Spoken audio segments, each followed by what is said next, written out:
membantu kita sekalian untuk merefleksikan bagaimana perjalanan kehidupan kita sepanjang tahun ini sebagai pengikut-pengikut Kristus, sehingga di dalam menutup tahun ini sungguh-sungguh ada sesuatu yang kita ingat, sehingga tidak berlalu begitu saja. Maka kita bertanya, bagaimana perjalanan kehidupan kita sebagai orang-orang Katolik sesuai dengan profesi kita masing-masing. Jadi imam, suster, dan profesi kita masing-masing, termasuk kita yang belajar sebagai guru rumah tangga. Nah, bagaimana hal itu kita jalankan? Maka dengan inspirasi bacaan-bacaan tadi, kita sebagai orang-orang beriman berarti kita adalah orang-orang yang percaya kepada Tuhan. Maka sejauh mana kepercayaan kita ini juga mewarnai kehidupan kita. Dan tanda kepercayaan kita antara lain adalah kita mengenal Allah. Dan sebagai orang yang mengenal Allah, sejauh mana, sedalam apa pengenalan kita, seluas apa pengenalan kita. Mungkin tidak ada di antara kita yang bisa mengukur sejauh mana kita mengenal Allah. Saya juga enggak tahu kalau Bapak Ibu mungkin bisa. Tapi saya sendiri enggak bisa. Kalau kita bisa mengukur, lalu bagaimana cara mengukurnya? Kedalamannya, keluasannya, dan seterusnya. Nah, mungkin secara manusiawi kita sulit untuk mengukurnya.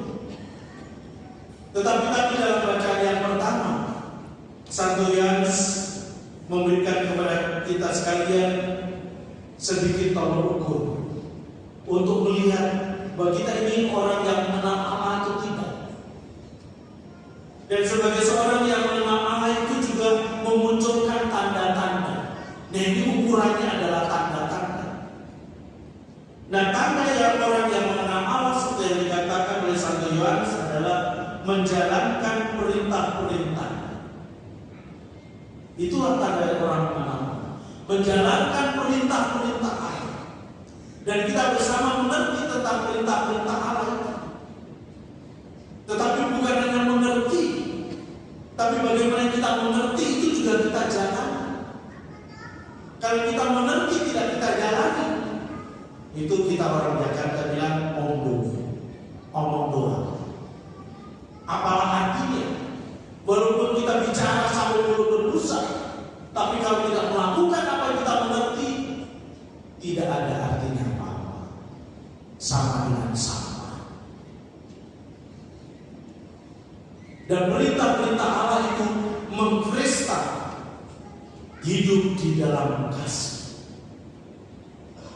Maka tanda bahwa kita ini adalah mengenal Allah kalau kita ini adalah orang-orang yang hidup di dalam kasih. Kita menjadi orang-orang yang saling mencintai. Pernah di mimbar ini saya katakan, kita harus saling mencintai kepada orang-orang yang memang wajib kita cintai. Siapa yang wajib kita cintai? Yaitu keluarga kandung kita. Sebagai suami istri, sebagai kakak adik, orang tua anak, anak kepada orang tua, keluarga kandung, itu adalah wajib. Itu tandanya sebagai orang yang mengenal. Tentu cinta kita akan diperluas, karena kita dalam perjalanan kehidupan kita bukan hanya di dalam keluarga saja. Kita hidup berkomunitas, kita bergereja, kita aktif di rupa-rupa organisasi. Dan di sana bagaimana?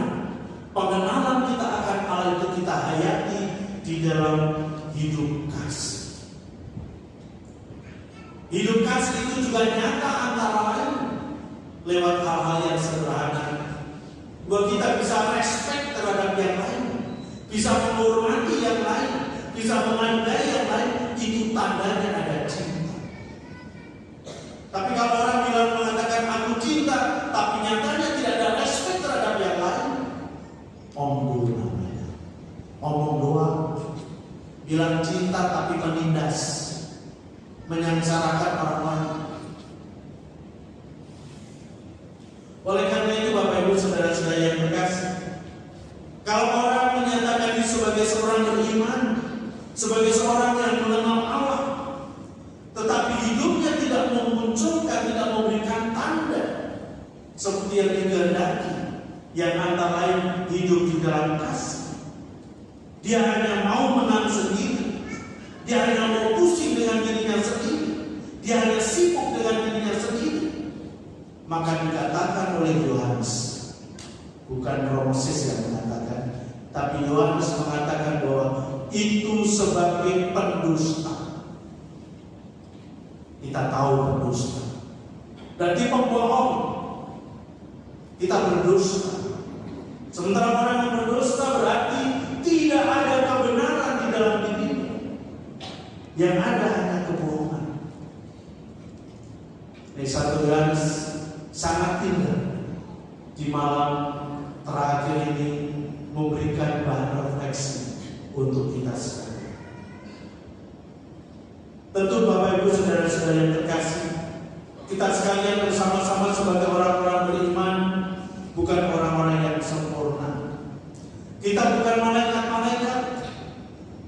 Dalam diri kita masih ada kelemahan, ada keterbatasan. Dan kelemahan-kelemahan manusia ini memang kadang-kadang kita tidak bisa menghindari, sehingga kita jatuh dalam dosa. Kita begitu mudah jatuh ke dalam dosa. Maka di dalam keberdosaan itu, kita sebagai anak-anak Allah, kita mempunyai juru damai. Juru damai, dia yang datang dari Allah, dia yang turun dari surga ke tengah-tengah dunia ini. Dan itu tidak lain adalah Tuhan kita Yesus Kristus, yang pada hari-hari ini kita rayakan hari kedatangannya, hari kelahirannya.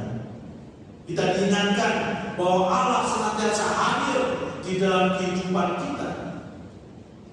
Dan di dalam Injil Yohanes tadi yang kita dengarkan, dia disebut sebagai putra manusia. Dia adalah putra Allah. Dan sebagai putra Allah, maka dia menjadi perwujudan akan kasih Allah pada dunia ini.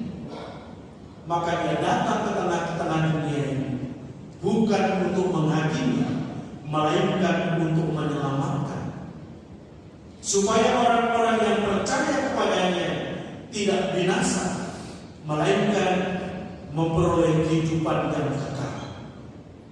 Orang-orang yang percaya kepadanya memperoleh keselamatan dan kehidupan yang membahagiakan, yang diwarnai dengan sukacita. Bapak Ibu saudara-saudari dan adik-adik sekalian terkasih, sepanjang tahun ini telah banyak hal yang telah kita lakukan.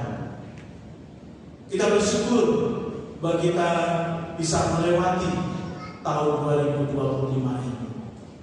Pasti di antara kita ada banyak pengalaman-pengalaman yang diwarnai dengan sukacita, kegembiraan, sehingga kita bersyukur atas hal yang baik, segala hal yang lancar yang kita usahakan dan lain sebagainya. Tetapi mungkin juga di antara kita dalam tahun ini kita mengalami kegagalan, ketidakberhasilan, kita mengalami kekecewaan, kita mengalami sakit hati, kita mengalami rupa-rupa hal yang negatif dalam diri kita. Tetapi semuanya itu bahwa kita dimampukan untuk menghadapinya sampai malam terakhir ini, itu menjadi tanda bahwa Tuhan mencintai kita, Tuhan melindungi kita, Tuhan memampukan kita untuk menjalani kehidupan ini. Maka pengalaman selama tahun ini menjadi bekal kita sekalian untuk memasuki tahun baru.